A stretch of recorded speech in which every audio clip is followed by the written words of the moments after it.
Ember brought her sword down without warning, and her aim was true.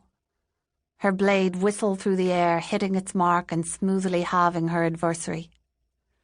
Her enemy might only have been a curdle she'd outgrown and put to use by stuffing it with straw. Even so, the curdle now lay in pieces, and bits of golden debris floated in the air around Ember as if celebrating her victory. With a yelp of joy, she twirled around, brandishing her sword. She held up the blade, letting its surface catch the sunlight.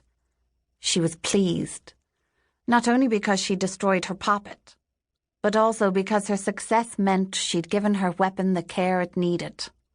Her sword was bright and sharp. The blade showed no signs of rust, though she had to keep it hidden in the small niche she dug in this hollow, where it couldn't be fully protected from the elements. Ember brought the sword up once more and swung it down in a broad arc as her body turned, following the path of the blade. The effortless stroke ended abruptly when her sword met resistance. The sound of steel on steel rang in her ears a moment before the shock of impact jolted up her arm. "I thought I'd find you here." The familiar voice made Ember's shriek of horror transform to one of delight. Though his clothing had changed, Alistair Hart had not. His ebony curls still shone in the sun, and his eyes still rivaled the spring sky. She began to lower her sword, but Alistair stepped forward. His blade rasped, pressing into hers and forcing her to push back. He smiled at her. "Tisk! Don't lower your defences, Em. Is that how you'd respond to an ambush?" "But—" Ember's brow knit together. She couldn't believe he was here. "We'll have a proper reunion after you've shown me that you've been practicing," Alistair said, glancing at the remnants of the poppet. "It's a bit more of a challenge when your adversary can fight back." His blue eyes shone with mirth that made Ember want to laugh, but she gritted her teeth. With a twist of her wrist, she knocked Alistair's sword away and struck. He dodged, deftly wielding his blade to parry her swing. Ember met his blow and pushed their swords up so she could aim a kick at Alistair's stomach.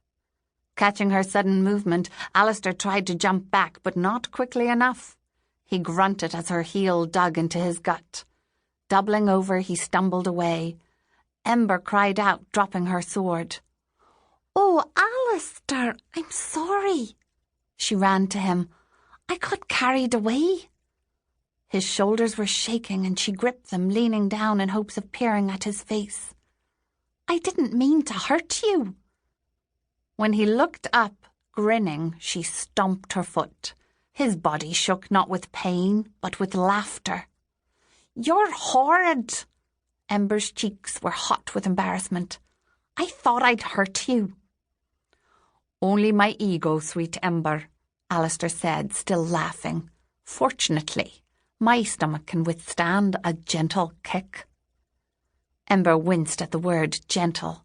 She certainly hadn't meant to be gentle. "I'm impressed," Alistair continued. "You have been practicing." Though she wanted to stay cross with him, Ember couldn't help but smile. "I have. If I don't sneak out to this hollow, I'll be forced to spin. I hate spinning." Her fingers twitched at the thought. She didn't mind the calluses that made her hands rough from gripping her sword's hilt, but she resented the blisters that covered her fingers after the tedium of carding wool and pulling thread from a wheel. With a sigh, Ember turned to rescue her blade from the dirt where she dropped it, but Alistair took her arm and pulled her back. "Have you forgotten already?" he asked with an impish smile. "Now that you've proven yourself, it's time to welcome me home." Ember laughed and threw herself into his open arms. He crushed her into his chest so she couldn't draw a breath, but Ember didn't care. She had missed Alistair every day since he'd left the marches.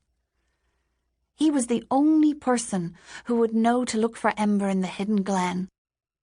the only person she trusted with her secrets, the one who'd secreted a sword into her possession and helped her learn how to use it. In this last year, his absence had meant she had no sparring partner, and no one to reassure her that wishing of a life of adventure wasn't a silly dream for a girl.